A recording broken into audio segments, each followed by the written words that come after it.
Bonjour tout le monde. Je m'appelle Taiga Gonçalves de l'Université du Tohoku et je vais vous présenter aujourd'hui mon sujet de recherche sur l'attaque de réseaux de neurones euh, avec la supervision de mes professeurs Tomo Miyazaki et Omachi Shinichiro.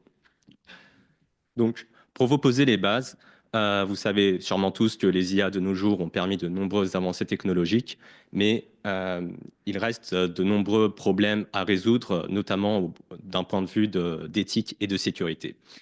Et les adversaires de l'attaque représentent un des problèmes classiques en sécurité en IA. Vous avez devant vous deux images de pandas qui sont complètement similaires, enfin, qui sont presque similaires, sauf que j'ai ajouté un tout petit bruit sur l'image de droite. Et ce tout petit bruit va complètement changer la prédiction réalisée par un modèle de reconnaissance d'image nommé GoogleNet. Vous obtiendrez à votre gauche un panda et vous obtiendrez à votre droite un gibbon. Alors pourquoi? On ne saurait pas expliquer ça parce que les modèles d'IA de nos jours sont encore des modèles de boîte noire et on ne connaît pas le mode de raisonnement interne qui est réalisé à l'intérieur. Je ne vais pas plus vous détailler les théories sur l'adversaire à l'attaque, mais je vais plutôt chercher à designer des modèles d'attaque encore plus performants pour montrer les risques que les adversaires à l'attaque peuvent présenter en IA. Voici une architecture assez simpliste de l'adversarial attack. J'utilise un générateur de perturbation, un générateur de bruit en bleu, qui va légèrement modifier l'image d'entrée de sorte à ce que la prédiction réalisée par les IA représentées en orange est différente. Donc, si j'ai un canard en entrée, eh bien, j'aimerais obtenir un lion, un camion, une horloge, par exemple.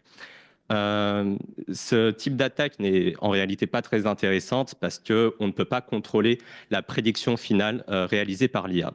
C'est pour ça que je m'intéresse plutôt sur la targeted attack, dans laquelle j'introduis une deuxième entrée à mon générateur de bruit et qui va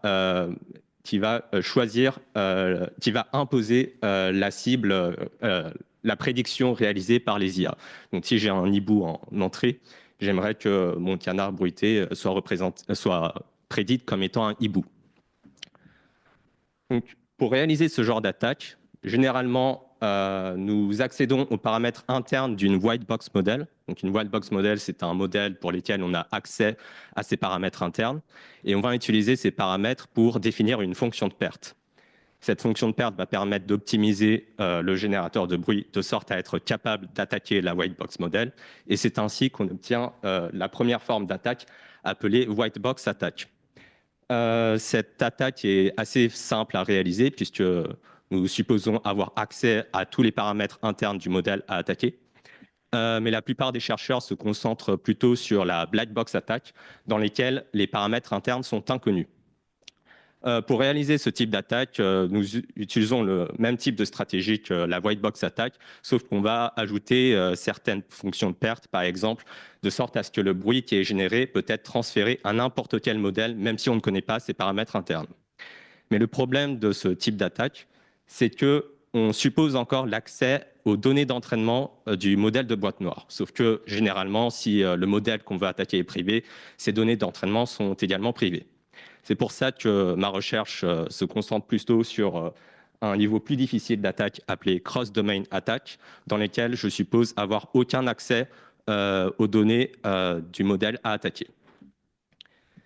Donc, voici les résultats de ma recherche, les résultats intermédiaires. Je ne vais pas détailler tous les chiffres que vous voyez sur le tableau. On va plutôt s'intéresser, par exemple, aux résultats de la colonne de droite. J'obtiens 13,64% de succès d'attaque en mode ciblé face à un modèle aux paramètres et données d'entraînement complètement inconnus. Vous allez peut-être croire que 13%, c'est finalement pas beaucoup, sauf que les anciennes recherches faisaient seulement 1 ou 2% de succès d'attaque, ce qui représente, du coup, 13% représente pas mal. Euh, je vous montre aussi quelques résultats d'images que j'ai perturbées moi-même. Vous avez donc 9 images qui sont mal reconnues, soit comme un hibou, un hippopotame ou une motoneige, selon l'image cible que j'aurais choisie. Donc la conclusion de cette recherche serait qu'il ne faut pas simplement penser à la performance des IA de nos jours, mais plutôt également à son interprétabilité, de sorte à pouvoir éviter les vulnérabilités comme ce type d'attaque. Merci beaucoup.